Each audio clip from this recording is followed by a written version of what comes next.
Live from downtown Detroit, home of WDIV and Click on Detroit, Local 4 News at noon starts now. Well, we went from high winds to bitter cold temperatures. We have really been through a weather roller coaster, and no, it ain't over yet. Plus, COVID cases are rising across the country, and now one major city is imposing a major vaccine mandate.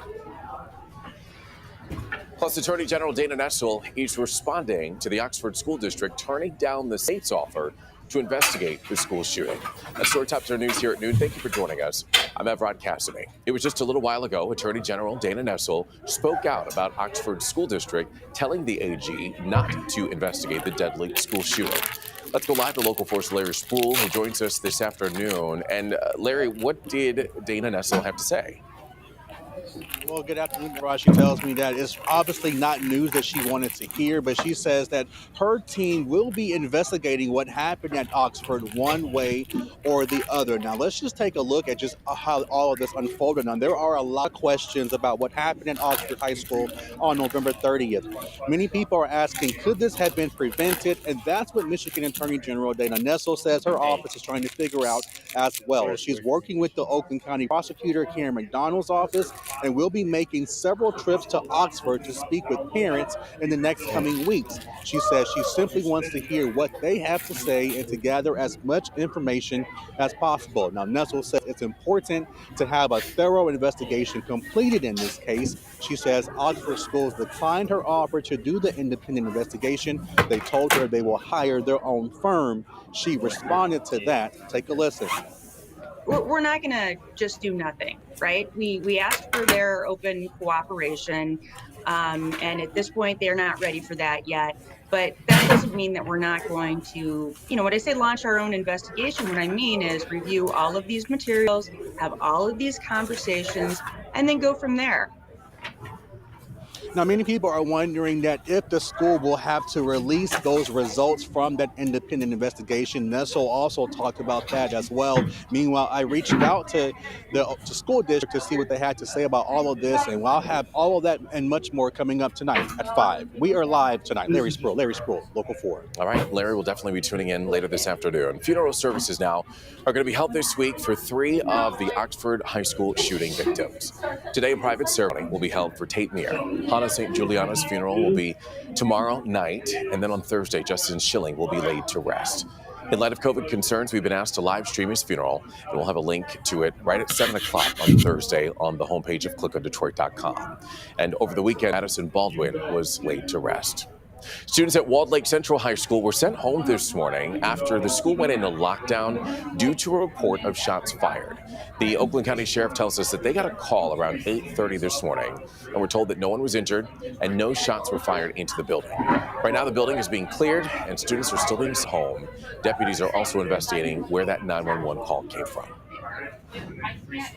Okay, we got to talk about the forecast on your Tuesday afternoon. We went from high winds to bitter cold, Brandon. Where are we going from here? Well, we just haven't moved in really the entire morning. Now we've hit the afternoon and we're still frozen on the lens here, high atop the Penobscot building, and temperatures, again, only 3 or 4 degrees away from where they were when we first saw you at 4:30 this morning.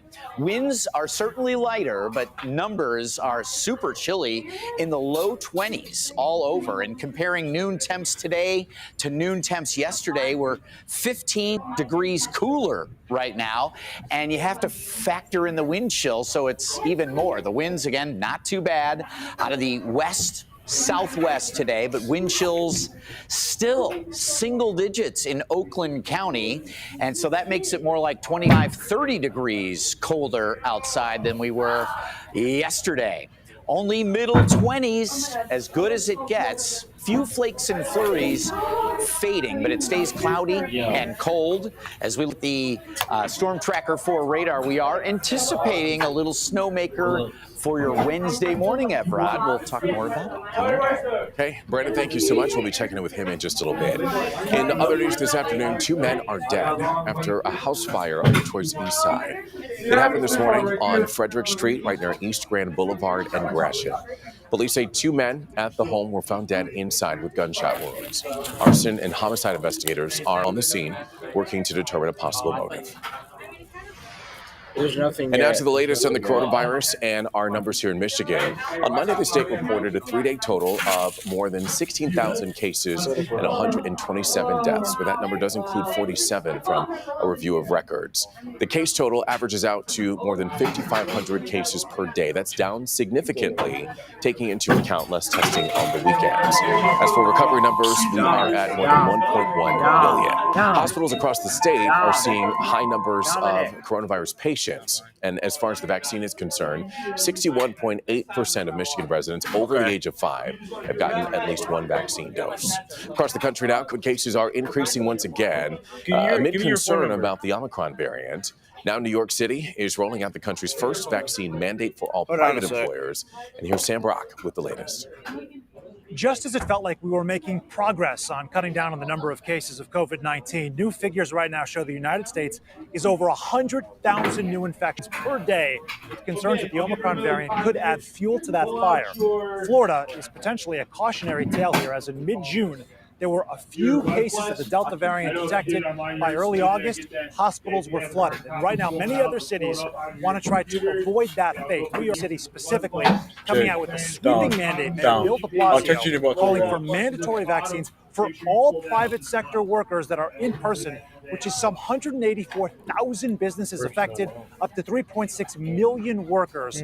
Concern there is they want to try to get in front of an issue that could explode, although certainly we've seen legal battles play out in New York specifically over mandatory vaccines for teachers and healthcare workers. This could be the latest chapter. We're also learning more information this morning about an outbreak on a cruise ship that left the state of Louisiana that had some 17 cases tied to Norwegian Cruise Lines, now saying that there was a handful of asymptomatic cases and that potentially one of the crew members who had isolated from South Africa had the Omicron variant.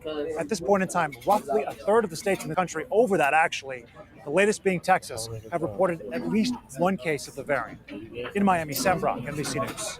All right, Sam, thank you. Drivers could be pocketing some extra cash. Governor Whitmer has announced the Michigan Catastrophic Claims Association has acted on her call to return excess funds to Michigan drivers. Recent analysis determined nearly $3 billion projected $5 billion surplus can be returned to auto insurance policyholders. Every driver with an insurance policy as of October 31st, 2021 should expect to get $400. That surplus of funds will be turned over to insurance companies by March 9th of 2022, and the companies will then issue the check to their policyholders within 60 days after that. Well, still ahead, marking a year since the attack on Pearl Harbor. Coming up, we've got to look at the tributes that are happening today. But first, a high-stakes phone call between President Biden and Russian President Vladimir Putin.